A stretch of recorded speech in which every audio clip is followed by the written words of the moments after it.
આજે તારીખ 28/7/2026 અને મંગળવારના રોજ દાતાશ્રી કાનજી હિરજી દુબળિયા ગામ આધોઈ લીલા ઘાસચારા પેટે 25,000 રૂપિયાનું અનુદાન આપેલ છે. દાતા પરિવારને આ અબોલા જીવોને નિરણ કરી ગાય માતાજીના આશીર્વાદ લીધેલ છે. એ જ રીતે તે અગાઉ પણ એમને 25,000 રૂપિયાનું દાન આપેલું અને ગાય માતાજીના આશીર્વાદ લીધેલા. એ બદલ પરિવારને ખૂબ ખૂબ ધન્યવાદ, ખૂબ ખૂબ અનુમોદના. આ જ રીતે અવારનવાર પશુઓને, ગાય માતાજીને, અબોલા જીવોને આ જ રીતે સાતા પહોંચાડવાનું કામ કરતા રહેજો અને એમના આશીર્વાદ મેળવતા રહેજો, એવી અમારી પ્રભુ પાસે પ્રાર્થના. આજે દરેક માણસ, પરિવાર, હિન્દુ ધર્મ અને સનાતન ધર્મ માણસોને મારી નમ્ર વિનંતી છે કે ગૌ સેવા એક એવી મોટી સેવા છે જેને આપણી સંસ્કૃતિ પણ માને છે. આપણે એ અનુસરવું જોઈએ. શું કામ કે પહેલાના જમાનામાં આપણે જોતા હતા કે ગૌ સેવા માટે ક્ષત્રિય, બ્રાહ્મણ, જૈન, પટેલ હોય તો ચરો પૂરો પાડવો, એને નિરણ કરવું, આ બધું એમના એ પોતે ખેડૂત વર્ગના માણસો હતા એટલે એ કામ કરતા. ક્ષત્રિયો હતા એ ગાયોની સેવા કરતા, ગાયોને કતલખાને જતા રોકતા. અને જૈન અને બ્રાહ્મણ સમાજ છે તે તેના આર્થિક અને સામાજિક રીતે એનો બચાવ કરતા અને એનું પાલન પોષણ કરતા.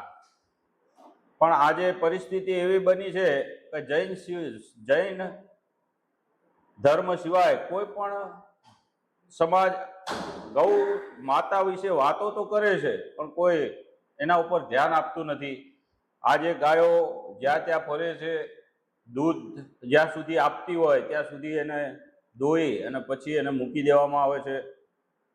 એ બરાબર ખરેખર આ એક બહુ ખોટી વસ્તુ છે.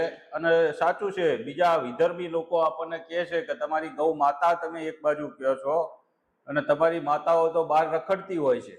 આ ખરેખર બહુ ખોટું છે. આપણે જાગવું જોઈએ. જેમ કે આજે જૈન સમાજ જાગ્યો છે. જૈન સમાજ એટલા માટે જ અત્યારે આપણે એવું વિચારીએ કે જૈન સમાજ આગળ છે. જૈન સમાજ શેના માટે આગળ છે? આજે જુઓ તમે, સમસ્ત ભારતની અંદર મોટા પાયે પાંજરાપોળો ચલાવનાર કોઈ ધર્મ હોય તો તે જૈનો છે. બાકી કોઈ આની આગળ આવતું નથી. કોઈ સેવા ભાવ પર, સેવાના અર્થે પણ કામ કરતું નથી. પોતે જાતે બિચારા એમનાથી થાય તેટલું પોતે દાન આપે છે, ચરો લાવીને આપે છે, ખરીદી કરે છે. બહુ ઓછા પાયે કોઈ એવા ઓછા માણસો છે જે બીજા હિન્દુ ધર્મમાંથી જે સનાતનીઓ છે એ કોઈ હેલ્પ કરી શકતા હોય.